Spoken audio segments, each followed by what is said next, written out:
जंगलों में लगी इस आग को लॉस एंजलिस के इतिहास की सबसे ज्यादा तबाही फैलाने वाली आगजनी की घटना कहा जा रहा है। अधिकारियों के मुताबिक हजारों लोगों को प्रभावित क्षेत्रों से निकाला जा चुका है। हालांकि तेज हवाओं में आग फैलने के खतरे को देखते हुए राहत और बचाव कार्य अभी भी आगे बढ़ाए जा रहे हैं। इन घटनाओं में मौतों की संख्या बढ़ने का भी अनुमान है।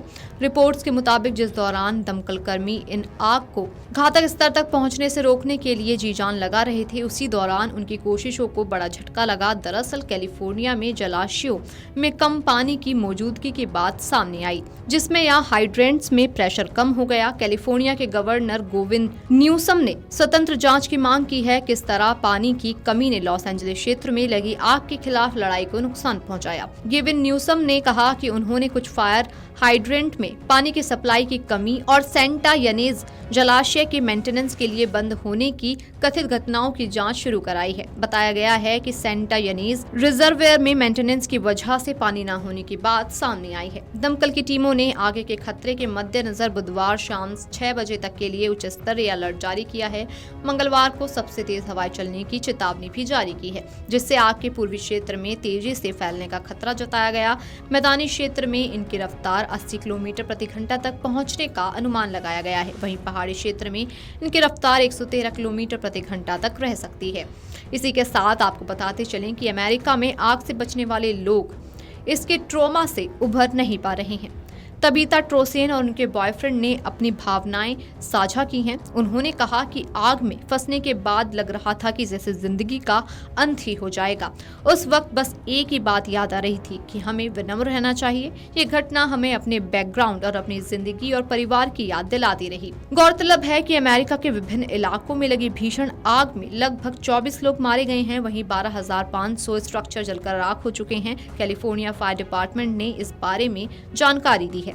फायर डिपार्टमेंट के अधिकारियों ने आगे बढ़ने के बाद विभिन्न समुदाय को बाहर निकालने का आदेश भी जारी किया है। इसके अलावा लोगों से कहा गया था कि अगर उन्हें खतरा महसूस हो तो बिना किसी औपचारिक आदेश का इंतजार किए अपने घर से निकल जाएं। लॉस एंजलिस के रहने वाले टिम कैंग ने बताया कि आग उनके पड़ोस तक पहुंच गई थी। गहरे काले धुएं को देखकर उन्होंने खतरा महसूस किया और घर छोड़ दिया। उन्होंने कहा कि ऐसा लग रहा था कि अब दुनिया का अंत ही हो जाएगा। साथ ही पिछले कुछ दिनों में हवाओं की तेजी में कमी आने से कुछ लोग अपने घर लौटने में कामयाब भी रहे हैं। हालांकि अभी भी बड़ी संख्या में लोग हैं जो अभी भी घर वापस लौटने का इंतजार कर रहे हैं। लोग कह रहे हैं कि हमें पता भी नहीं है कि जब हम वापस लौटेंगे तो हमें वहां अपने घर में क्या क्या मिलेगा। यहाँ पर आग पर काबू पाने की कोशिशें जारी हैं। इसके अलावा सबसे ज्यादा नुकसान यहाँ सेंटा मोनिका और मैलिबू के बीच पैसिफिक पैलिसेड्स इलाके में हुआ है, जहाँ मंगलवार को शुरू हुई पैलिसेड्स आग ने रविवार सुबह तक 23,000 से ज्यादा एकड़ क्षेत्र जला दिया है, जिसमें 5,300 से ज्यादा इमारतें खाक हो गईं। बताया गया है कि पैलिसेड्स में हजारों दमकल कर्मियों की टीम ने करीब 13% क्षेत्र में आग पर काबू पा लिया है। हवा की वजह से फिलहाल आग पूर्व की तरफ बढ़ रही है और इससे पड़ोस के ब्रेंटवुड पर सबसे ज्यादा खतरा पैदा हो रहा है, जहाँ दुनिया के सबसे लोकप्रिय आर्ट म्यूजियम गेटी सेंटर मौजूद है। वीडियो डेस्क अमर अमर उजाला जीवांजलि के सारथी की मदद लें और महाकुंभ में स्नान जरूर करें।